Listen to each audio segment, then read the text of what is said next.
We'll be with you shortly. 2 days later, and I won't hear from anybody. It should say something more to the effect of, we'll respond to you by the time you've decided that you don't like us. Like, Right. something a It's lot crazy. more like that.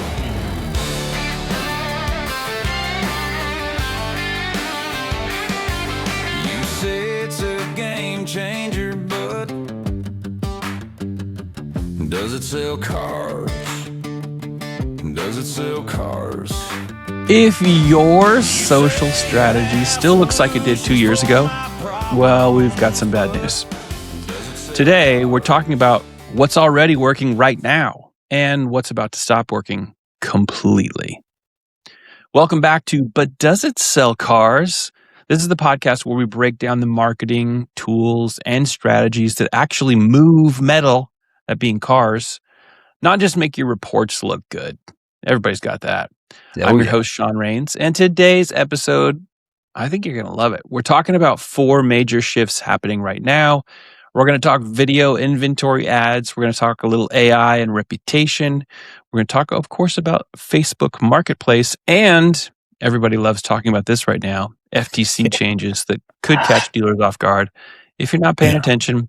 As always, I've got the trusty sidekick, the more than capable of actually hosting this all on his own, Mr. John McAdams, J-Mac, if you know him well. He's the SVP at Social Dealer and Team Velocity. John, well, this one feels kind of like a pay attention or pay the price kind of episode. What do you think? Yeah, Sean, I can tell you that I don't want to say Q1 wrapped up quick, but I can tell you there's some big things that have been happening that, if you don't pay attention, you're going to feel it pretty quickly. So I think it's important that we cover some of these topics and see if we can help dealers stay away from some of the bad ones that popped up lately. Yeah, for sure. Well, audience, we're going to start on the video inventory side of this. Video inventory, specifically catalog ads. So I'm hearing that a lot of dealers are kind of moving away from static ads. So I'm curious to know from John, like, what's changing? What's wrong with the traditional static inventory ads? Why are they starting to kind of fall flat, John? Yeah, I would say static ads, static inventory catalog ads, they were the gold standard, Sean, all the way up and through the end of 2025. It's what we've always had. It's what we've done. It's worked.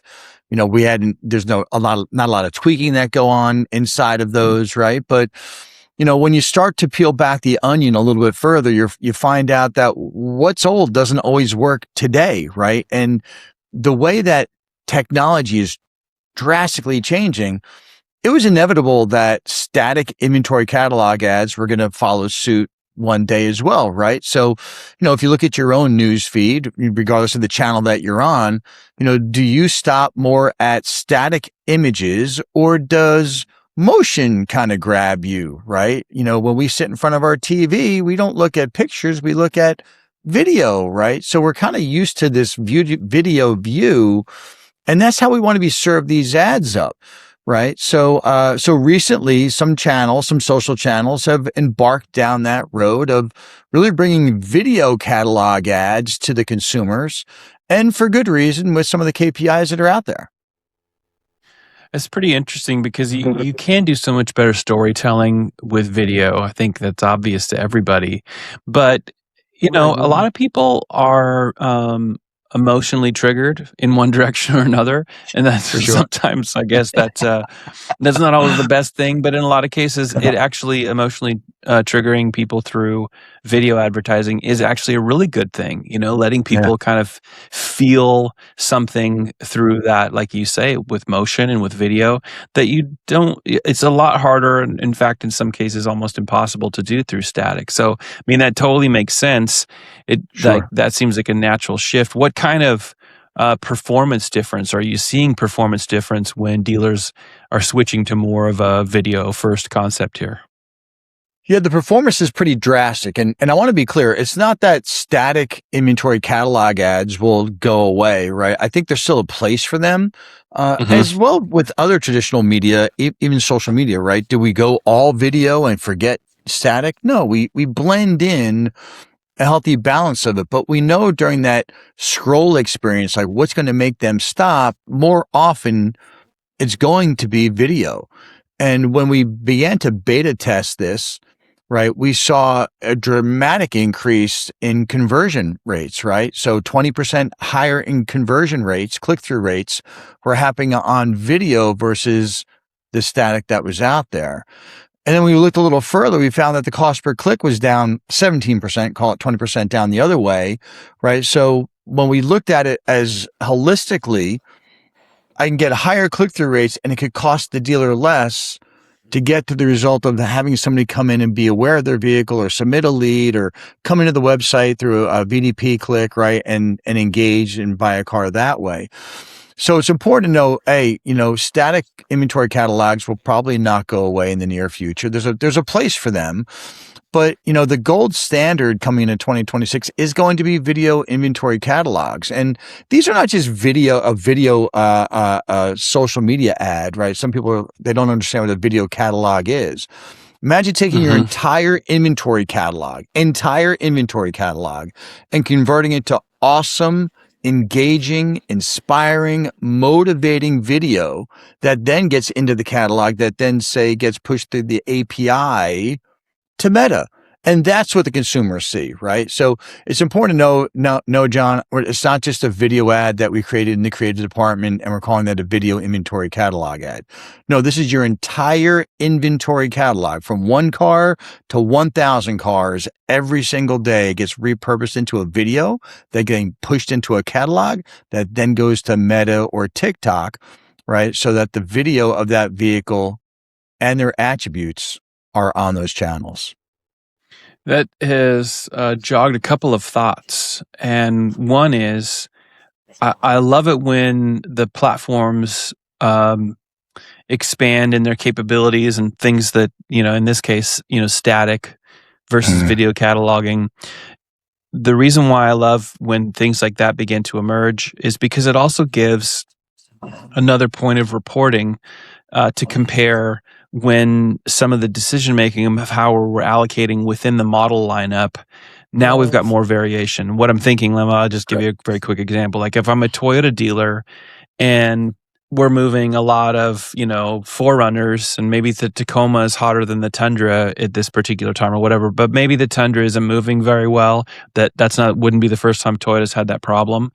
And what if now within cataloging, I can compare what's happening down the model lineup of one versus the other, or a combination of these things? I love that. I think that's really smart. And then also, as I was listening to your answer, I think video oftentimes ends up becoming like a pre-sales tool. It's like helping the vehicle sell itself, sometimes even before the next click to wherever you're going in the journey. Whenever you encounter the video, if it's well done, if you're using SocialDealer, it's going to be well done. If you're doing that the right way, there's doing the right things, and then are you doing them the right way. Like, correct. So it's like, those are two different things. And I love that this gives dealers another option within the social area to have more to do that actually moves a needle. Yeah, that pre-sale is key, right? Not everybody right now is in the market to buy a car, right? We're all familiar with the push and the pull, right? And, a lot of agencies might work only on one side of that fence, but they're in market. If I hear it again, I'm probably going to say they're in market, right? Based on whatever criteria that the data company sells to that vendor, right? But what about the people that have no digital footprint of being in market? What if they're even their finance profile or their leasing profile says they're not in a position of equity, or because I haven't clicked on 5 different digital automotive sites, that doesn't make me in market. But what if I just need a little push? What if right now I'm not in the market, but all of a sudden I see in my 5 hours on social media that I spend sitting at home or at the airport or wherever I may be, coffee shop, all of a sudden I see a really awesome, engaging ad that makes me stop scrolling. It makes me stop. And I'm like, wow, that's an awesome looking vehicle. You know what? I don't think I was really in the market for a car right now, but you're making me think like I'm going to be pre-sold on this vehicle, right? And it's making my brain make decisions for me that I should be looking at a vehicle right now, even when my financially or whatever the case may be in my world right now says I didn't even think of it. So Mhm. allow that to happen, allow the push and the pull to happen and bring people into the funnel, not just because they're already in market and you want them in your funnel, but bring people into the funnel who didn't even think they were in the funnel yet. That's our job. Our job is to do both, right? Yeah. Yeah. So on this video topic, when dealers are maybe that are listening to the episode, maybe they'll see a clip from this episode, but they get to that point where they're considering it, they're maybe rethinking strategy, and they say, all right, J-Mac, it sounds great, but I don't have a video team. Like Yeah. what's the practical move for a dealer Yeah. who might be thinking too much about its video, and Yeah. I don't know, how do I get that done? Yeah, listen, you don't need to have a landman production to make this work, right? In fact, I have, although maybe, invite me to landman, I'd show up, right? For a That'd be couple of cool. reasons. Yeah, Yeah. that'd be awesome. A few reasons I'd show up for that, right? And maybe even the Madison, I'd show up for some of that action as well. But, that guy's got a crazy brain for making all those videos, but he makes us watch it, right? Same thing happens here in the car business. I've never brought anything to the automotive business in my 30 years that requires the dealer to do very much of anything at all. And the reason for that, Sean, is because I used to be a general manager over 5 stores. I used to be a director of e-commerce over a top 25 dealer group. It's great when a vendor would come in and say, all you have to do are these 5 steps and you're selling more cars. And then I've got 15 vendors telling me I need to do 5 steps and we're selling more cars. I never felt that was fair. Never felt that was the way to go to market. So they don't need anything at all. Zero. You know what? I just need an inventory feed, right? Which is already on their website anyway. I just grab the same inventory feed, right? We just modify it, right? Automatically overnight. And yes, there's some AI built into this. When you see what this looks like, you will be blown away. And then I want you to take what you're currently going to be watching in this video format, and I want you to compare it next to a static AIA catalog ad and say to yourself, why in the heck in 2026 is the car business behind again by 5 or 6 years, which is where it sometimes sits, right? Use the tools that are out there today to help grow the business and bring your business into other consumers' area of influence.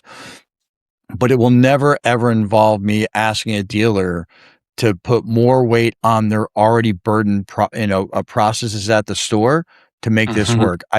I make it automated so that they can continue on what they do best, which is running and growing stores.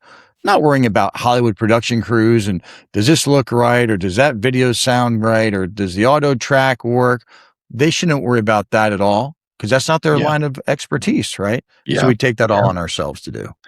Yeah, that's the way to do it. I appreciate that about you. That's kind of been a mantra of yours, like always, at least on the service provider side, on the vendor side. Like, why burden the dealer with activity and things that they don't have time for? It's not their area of expertise. Bring them a ready-made turnkey solution that Correct. solves the problem, relieves a pain point, and with this kind of video inventory opportunity, it could be something that makes a dealer not want to do it because they feel like you're going to give them too many things to do, and you're saying no, you don't got to worry about that at all, because you get it. You're wanting the dealer to understand that volume and consistency are going to be super important, and they don't need to be like worried about, we got to make all these things perfect. You guys make it easy for them to have high quality without having to lift a finger, and that's pretty important.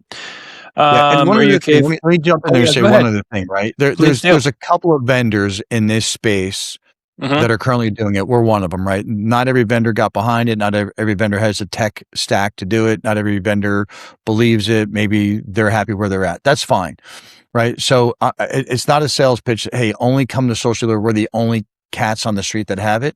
No, there's a couple really great vendors out there that understand how to progressively move this thing forward.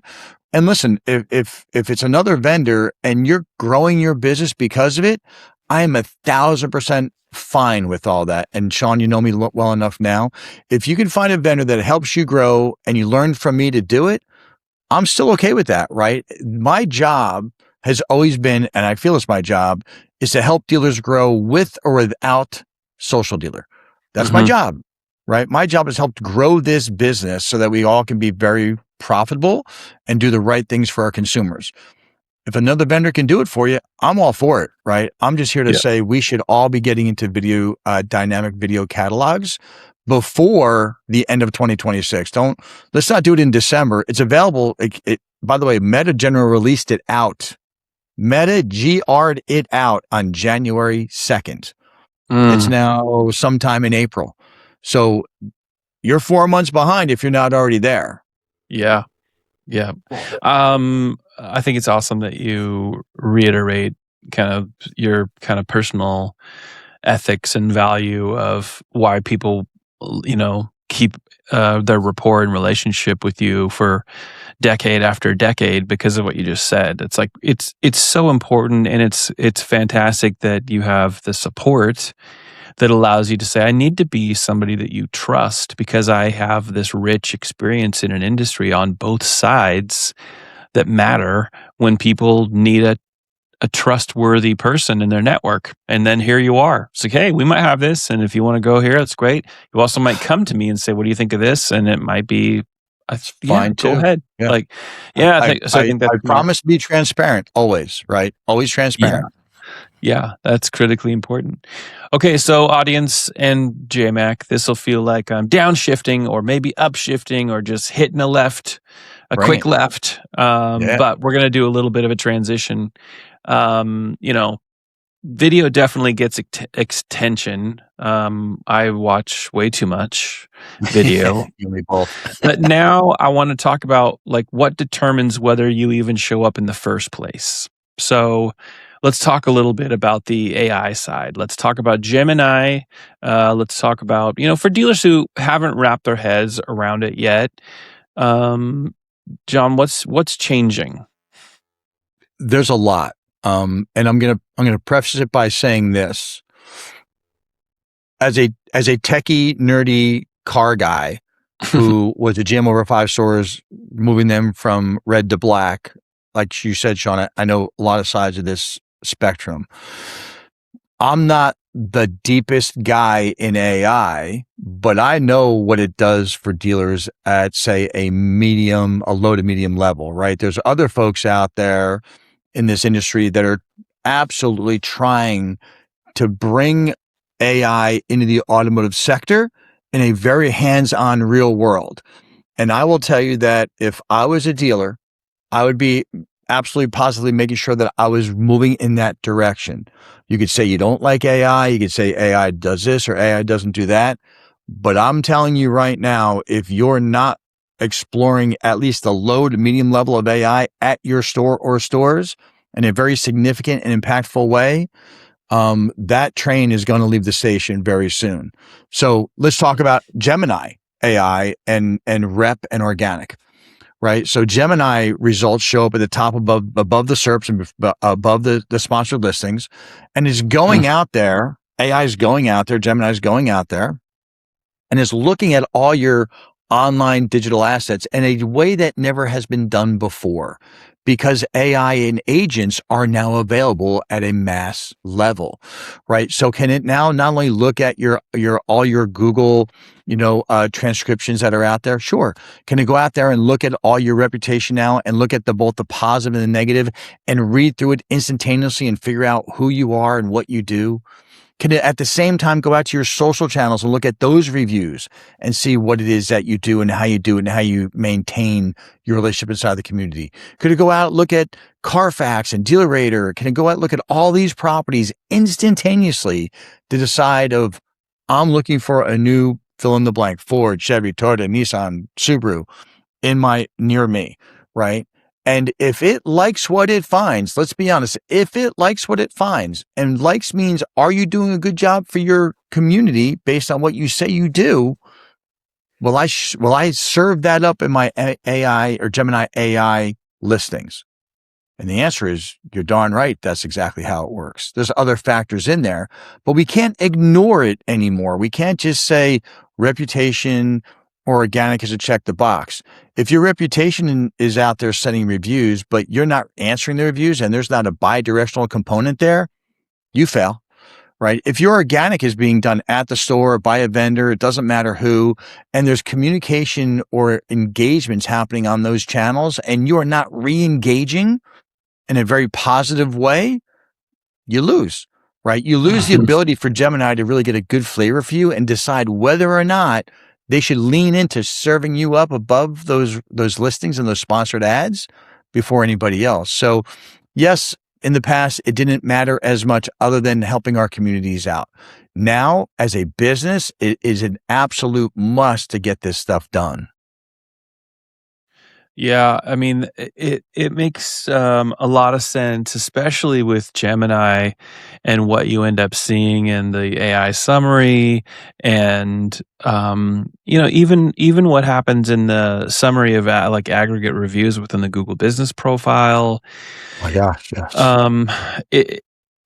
In our industry, we don't always help ourselves in terms of how much confusion we push into the marketplace. I mean, it just comes from every direction, and it's usually people who are trying to basically just get money from dealers.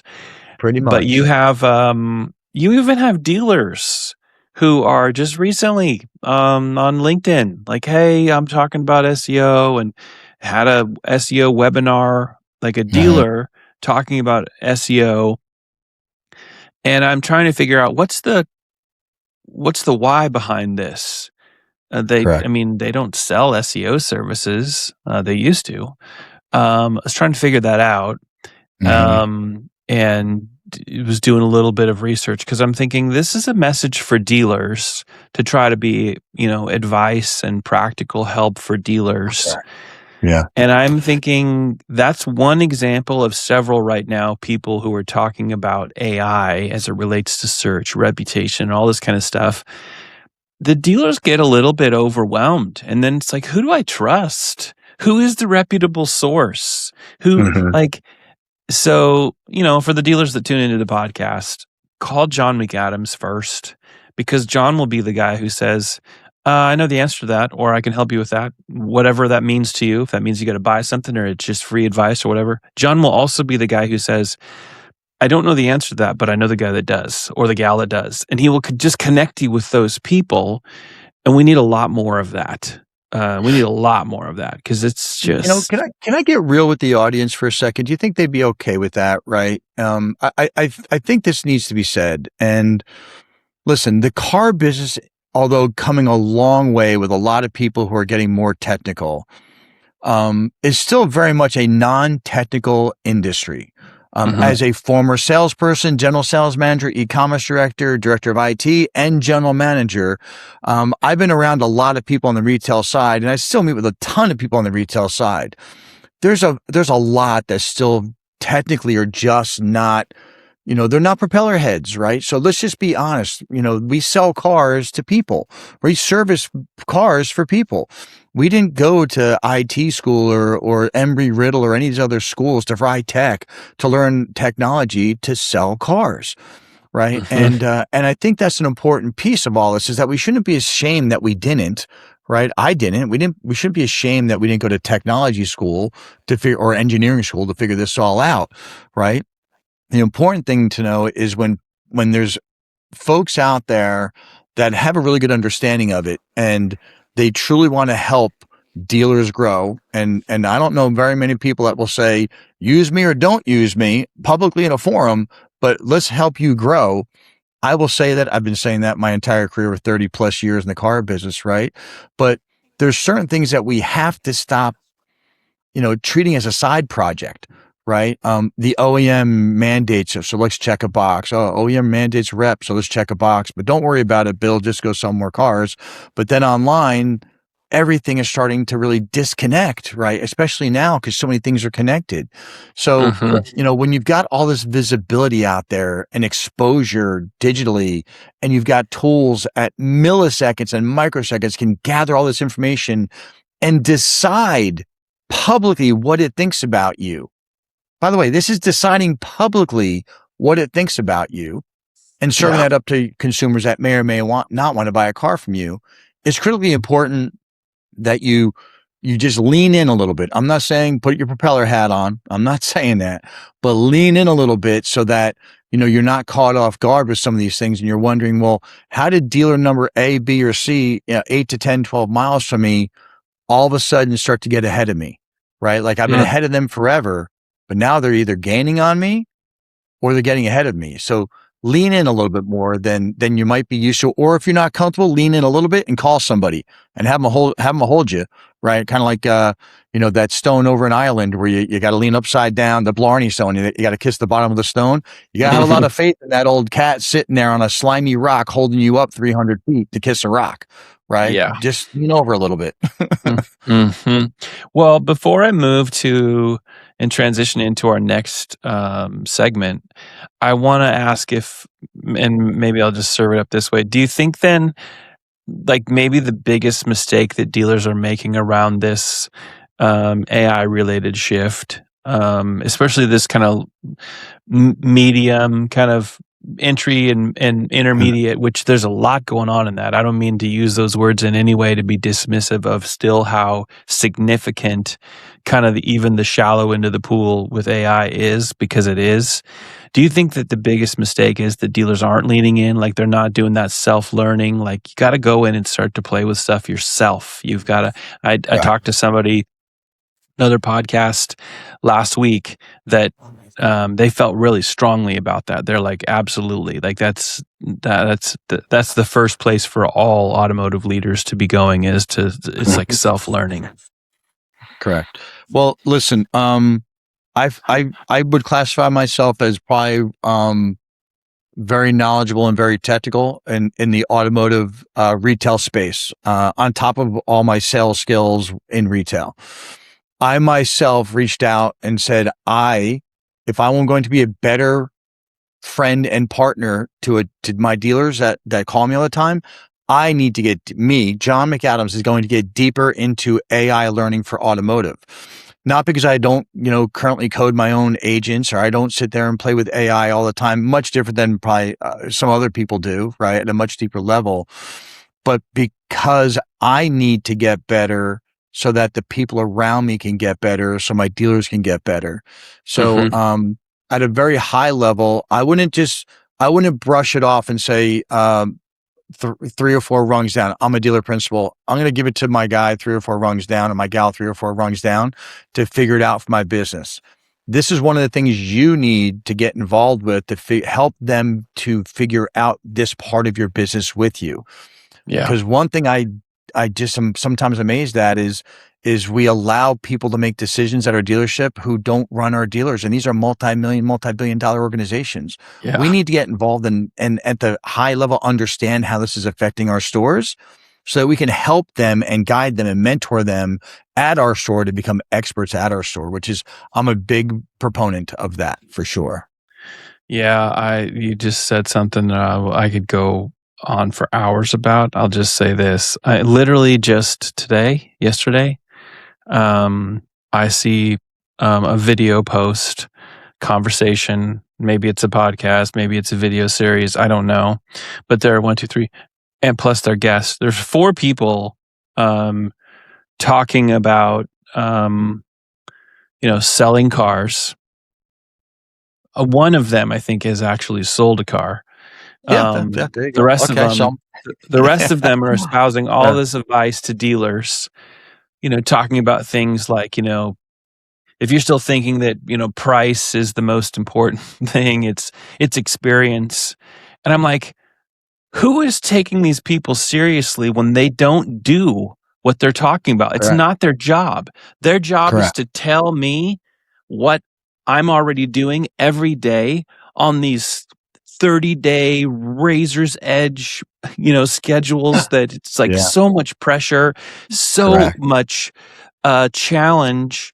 And these, don't even get me started. It's amazing to me that dealers, at least some of them, even listen to the kinds of stuff that's put out to them. But I guess if you have pretty enough cameras or whatever, your production value is high Yeah. enough, people will just think, oh, you know what you're talking about, although you've never done it ever. Yeah. Like you've Yeah, not I've done never been pretty enough to get on the stage. Nobody really asked me to get on the stage. Apparently, I'm not pretty enough for that. I certainly have the chops and the experience, without any doubt. But I'm not there for the reasons they're there. I'm only here for one reason, and I've always said it: to help dealers sell and service more cars and make more money doing it. I'm very transparent about it. When it comes to a lot of these things, especially AI, my best advice, the very best advice, and take it or leave it, but I'm telling you, take this advice. If anybody comes at you with AI, it doesn't matter who it is, the first thing you want to do is you want to tell them to log in and show me what you do. Like, show me live what you do. What can you do? What have you done? And I don't mean asking ChatGPT to rewrite my email to the OEM.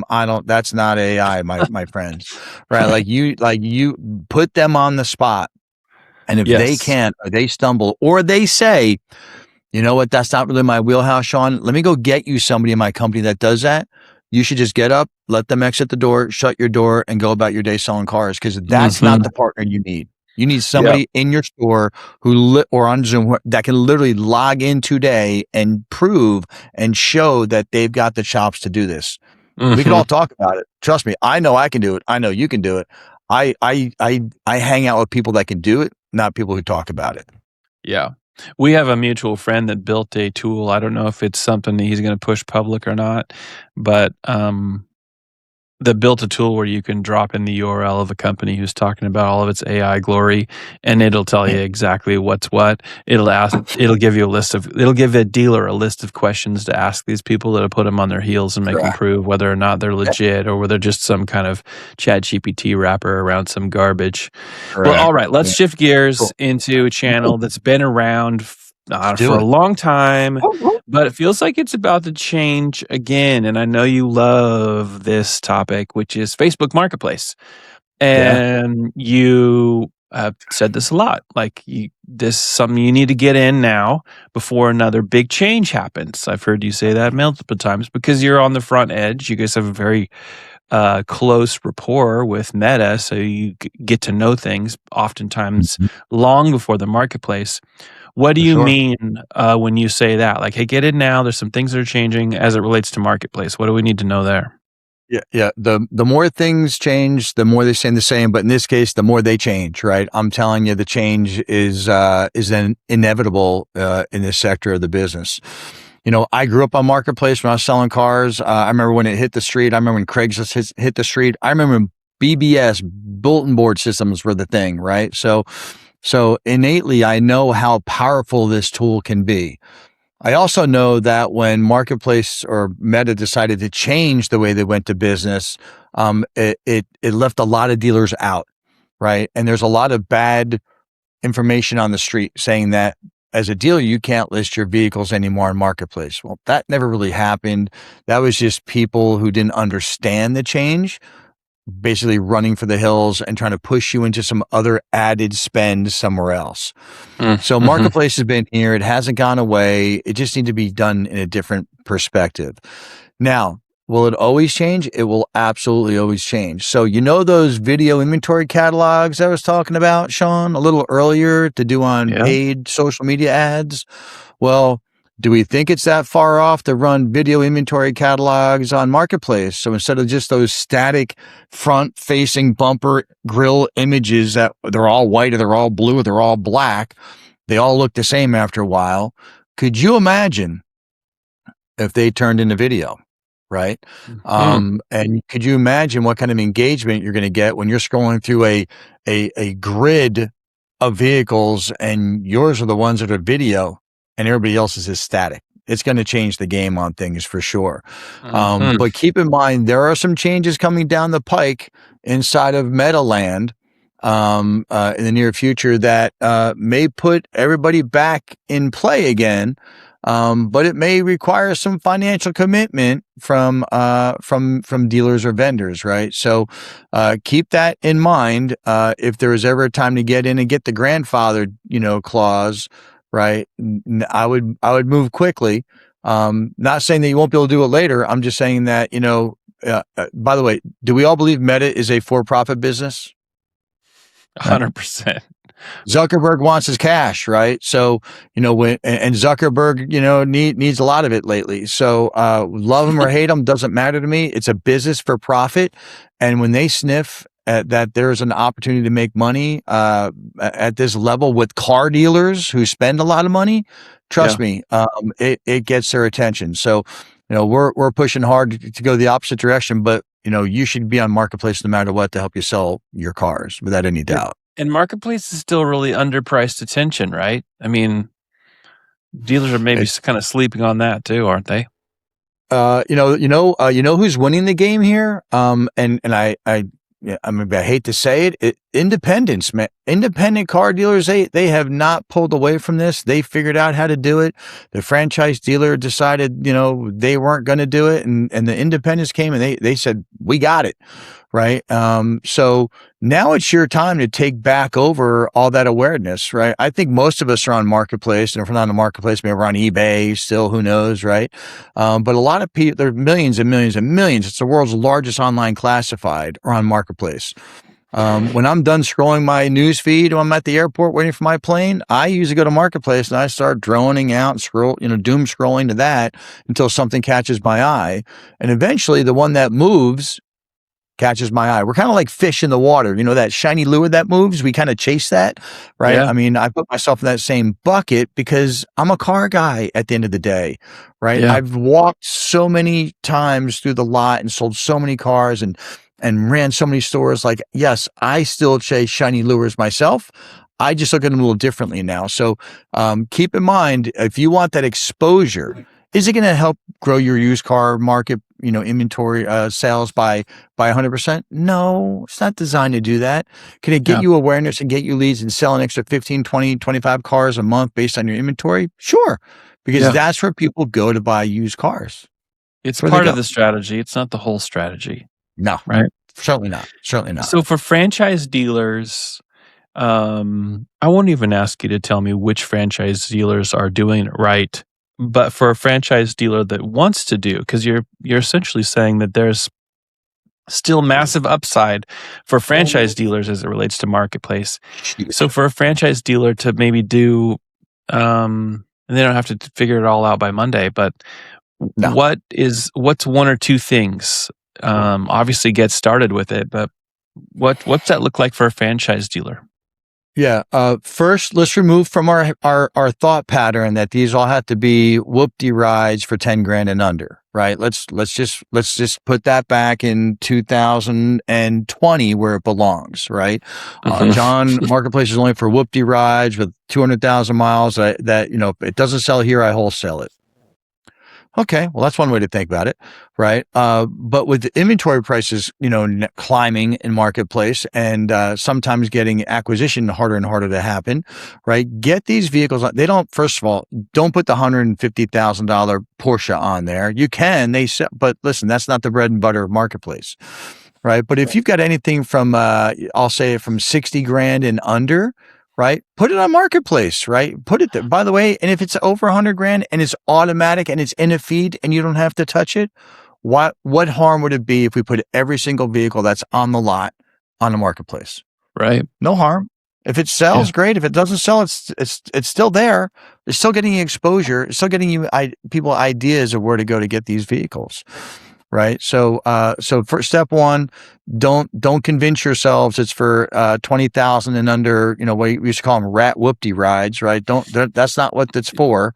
It used to be, right? Now people are going there to buy expensive. I saw an airplane for sale on Marketplace a couple of days ago, $289,000 for a Cessna 172. I'm like, so it's moved. It's the cheese has moved. Let's get the old notion. I'm more of a Piper or Bonanza guy. I'm a low wing plane guy. Okay.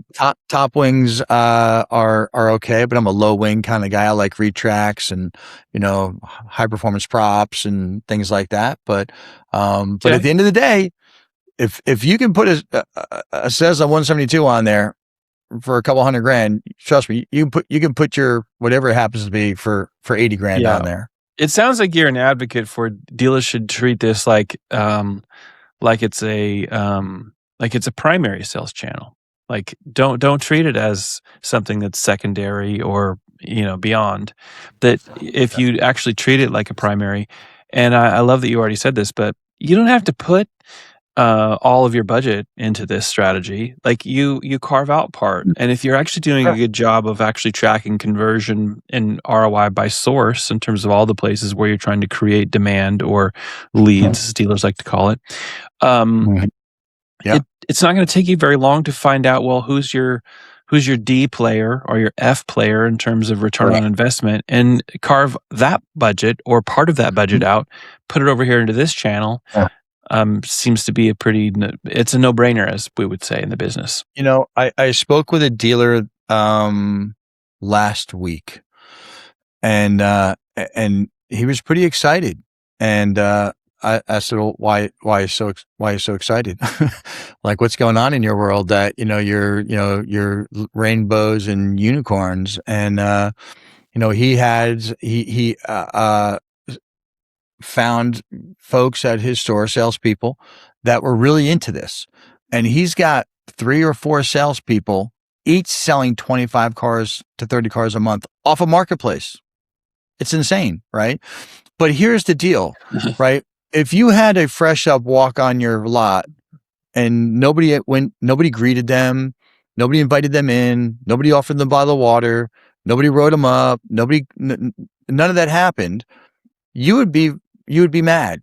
As a dealer, as a general manager, a sales manager, you would be mad, and you should be mad. Probably at yourself because your team's not doing what you're expecting to do, right? Would we allow the same thing on a marketplace lead just because it's a marketplace lead? No. You should tighten things up. You should respond quickly because people move quickly online, right? You should make sure that the vehicles are updated, that there's not vehicles on there that are sold and annoying people. Oh, that car is sold, but we have another one just like that. Come on in. It's not 2020. It's like, come on, let's stop that game, right? The key is to tighten it up so that people can respond quickly, so they can get the information they need, so you can set them up with an appointment to come in and test drive the car, put them in the car, get them over the curb, burning gas. That part hasn't changed. The part that we allowed to change is we allowed this response time to get away from us.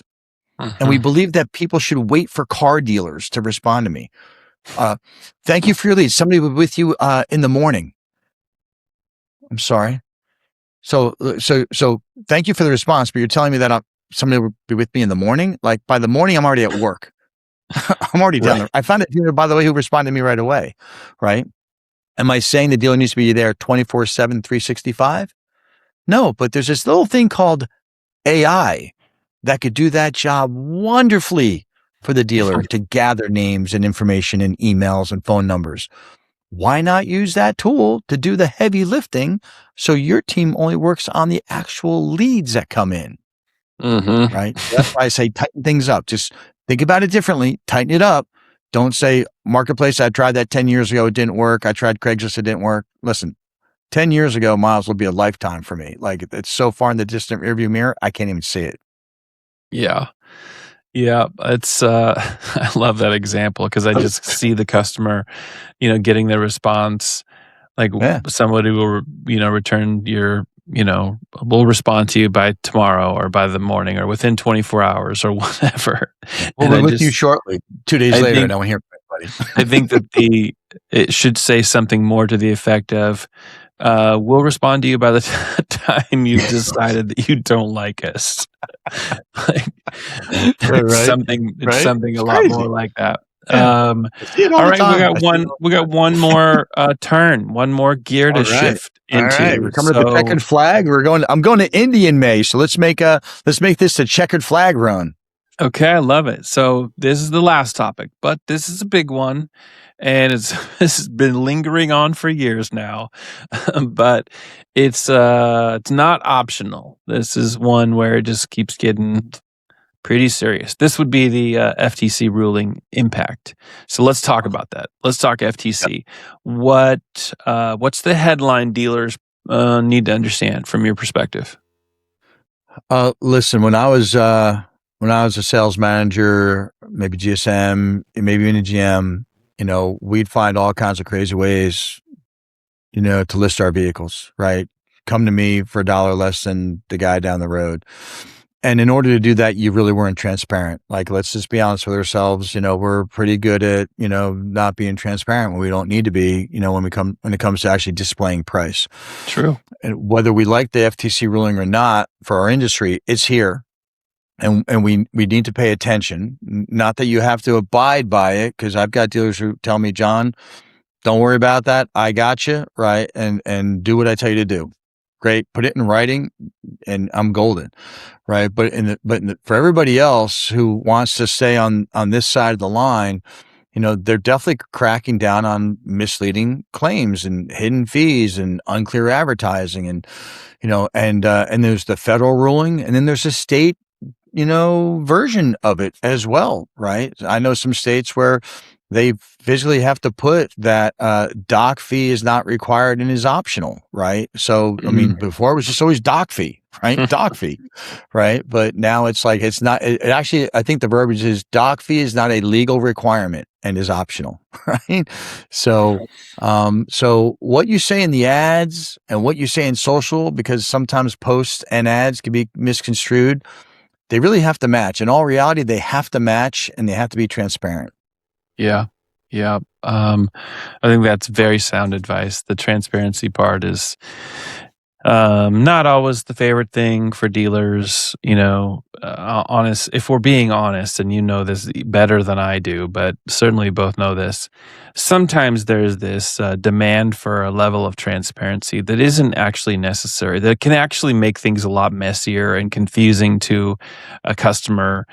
And so I'm a big fan of transparency, but when it is at a level that it could actually make things much more confusing.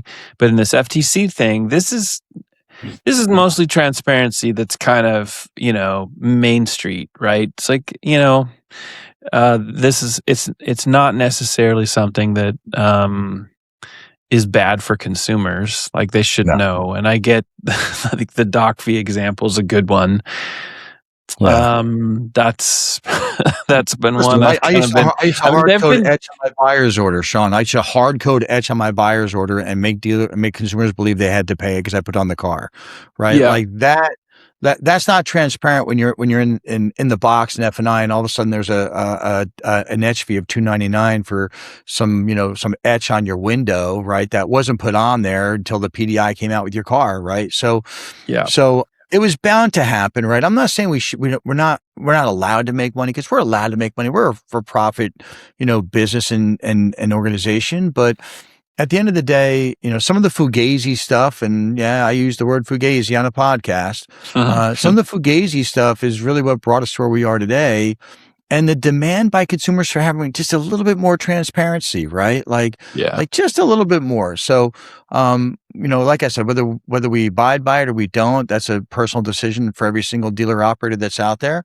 But I would certainly, and if you haven't, I would again, from the top down, I wouldn't leave this up to anybody to interpret for your business where you're on the bottom line and you're on the hook. Make sure that, all what you believe with the FTC is being followed. I have no plug to Comply Auto whatsoever. I don't even know anybody over there, for the record. But they put an awesome document out called Dealer Guide to Federal Advertising, updated in April 2026. I read this thing cover to cover. It's 24 pages of the most crazy stuff. But I felt like I needed to, because it's my industry, right? I wanted to know what was good and what was bad. And that doesn't include any of the state stuff that's in there. So I would be very familiar with it. However you handle that at your own store is up to you. But we at SOCIALDEALER, we're obviously bringing it forward to dealers and saying, hey, before we put that organic post out there, is that pricing FTC compliant? Before we put that inventory ad out there, is your feed FTC compliant? Is your website pricing FTC compliant? And if it is, great, let's go, let's rock and roll. If it's not, you don't want it to be, that's great too. Just send me an email saying we can still move forward, and it's on you, because I don't want any of that heat more than anybody else wants it, right? But make sure you know what those guidelines are, and make sure that your store is following them. By the way, organically or even on Marketplace, bring up Marketplace. if you allow your salesperson today to manually post your price on Marketplace, you didn't authorize it, you didn't condone it, you didn't even know. Let's go with the I didn't know. Let's see if that holds up. It's not going to hold up. They are employed by you. They're representing your dealer. They posted your vehicle through their Facebook page and they had the wrong price because you changed the feed in, say, V Auto.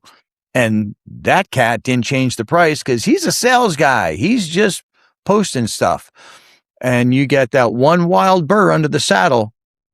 Guess what? You're on the hook.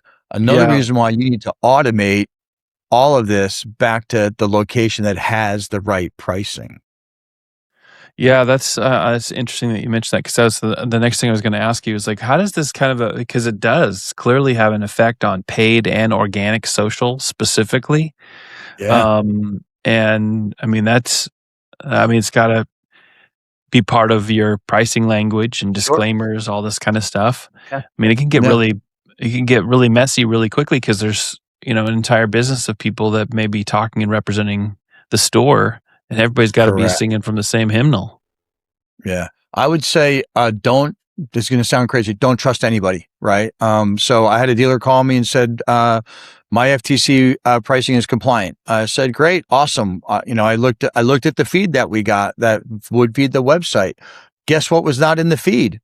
The actual FTC pricing. They changed the website, but they didn't change the actual feed, right? So the feed that gets data cast to all these other properties was wrong, including mine, right? So I hate this. I am not taking it for granted. If you tell me it's compliant, my team still looks at the feed and they confirm that price is the actual selling price with disclosed feeds that you want to have on your automotive inventory ad. And if they check all the boxes, meaning we check all the boxes, and it's good, I can rest my head at night on my pillow and say, I've done everything I could do to make sure that my friends and my partners and my dealer partners don't get mixed up in places that I may have contributed to, because I don't want to contribute towards it.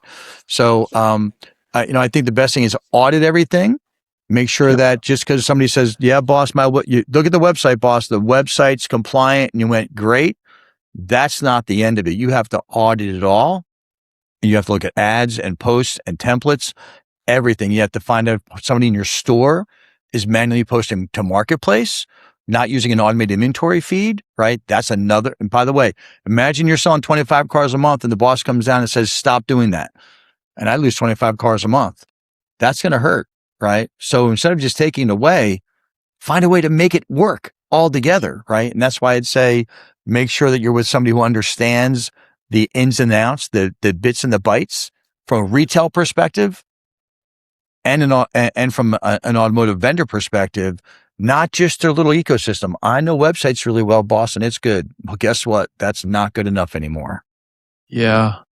Yeah, that's super sound advice. Obviously, that's why when people hear you talk about these things on the podcast and the clips from these conversations, they quickly realize you know what you're talking about, and you've all your experience from both sides of the industry means that you kind of pride yourself on your reputation being one that's trustworthy around stuff like this. So to the audience, as we find another parking place for an episode of But Does That Sell Cars?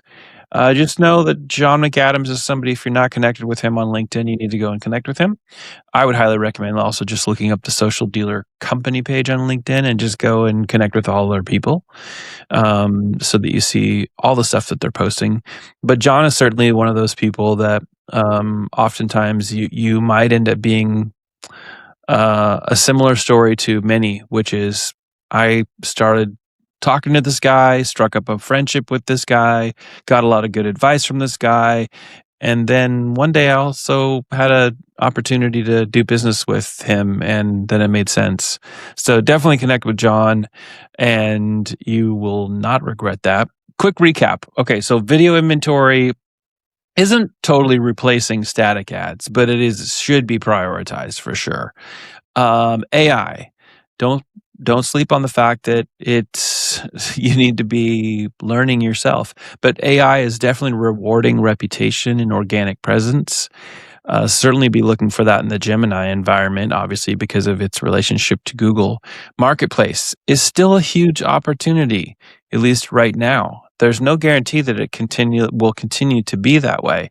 And so treat it like a primary sales channel. Do not treat it like it's some kind of afterthought, and see what happens. And if you're trying to figure out where the budget goes to do these things, by the way, like we mentioned on the episode, just actually do the letter grade against all your sources and take the one that that for some reason you keep writing the check, but you know you shouldn't. Take the budget from there, whether it's that entire budget or a part of it, and then start to actually treat some of these still underpriced places like Marketplace as a real sales channel, and you'll be pleasantly surprised. You can hear John give you story after story of dealers that's exactly what happens for. And then the FTC, they're making sure you play it straight. This has been a long time coming. I mean, we've been talking about this. Then Nate has been pushing back on it, and this has been a back and forth for a long time. But as we're here in this new era, if you're not just adjusting to these shifts, you're not just falling behind, you're losing deals you don't even know you had. There's a lot of different things that you may be setting yourself up for that's very challenging. So if you want help on executing on some of these things, if you need video strategy help, marketplace, reputation management as it relates to AI, any of what we've talked about today or anything else, head over to socialdealer.com or go connect with John on LinkedIn. Schedule a strategy call. I highly recommend that because I think John's just one of the most approachable, easy to talk to guys that you will quickly understand that he understands both sides of the industry. So there's probably some specials going on. They always have things to try to make it easy for people who might be interested to get involved with Social Dealer. So if you are actually already looking for a provider like Social Dealer, make sure you ask John about those because he's always got something in his back pocket. Guarantee it. John, I always appreciate the time. It's fantastic spending time with you. Any last words? Yeah, I would say, don't suffer in silence. I know I'm full of analogies, but don't suffer in silence. Just call me. We could talk through it. We could walk through it. If we're a good fit for you, great. If somebody else is a better fit, that's fine too, right? Don't wait to go to some show and expect me to be on a stage somewhere sitting around with a bunch of people because I don't get invited, and nor do I want to do that, right? I want to help dealers in the most dramatic way possible, which is their bottom line. So don't be afraid to call me. Just go over to the website, go to my LinkedIn, right? Call me, Slack me, DM me, whatever you want to do. I promise it'll be a fun conversation, right? We'll probably both get some stuff out of it. And, if you need help with the marketplace or the video strategy or rep, just call me. We're more than happy to help you. And I will say one last thing, John, because it's important. It's not that you're not on these stages or these panels because they don't call you. It's because you don't write the check. And so all the dealers that listen, or anybody else, if you're somebody else that's in automotive and you don't know this, it is more pay to play than anything else at these events than it ever has been actually in the industry. And so if you find the experts who don't write the checks just to be on stage for 45 minutes, well, then you'll know why $30,000 for stage presence for 45 minutes is pretty worthless when those events can't actually guarantee how many dealers actually even have time to go and sit in the chairs at their events. For sure. That's why we always advocate for making sure you connect with people in the industry who are not enamored with being on every single stage and addicted to attention that comes from being at events. It's not the events are bad, but there's a whole other game behind the scenes that people don't know about. So sure. Yep. Still got to connect with John. So to the audience, we appreciate you. We appreciate your time. Thanks for listening and or watching to But Does It Sell Cars? We'll see you next time.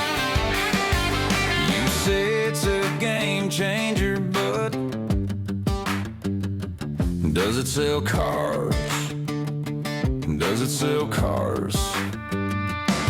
You say you have solutions for my problems, but does it sell cars? But does it sell cars? Does it sell cars?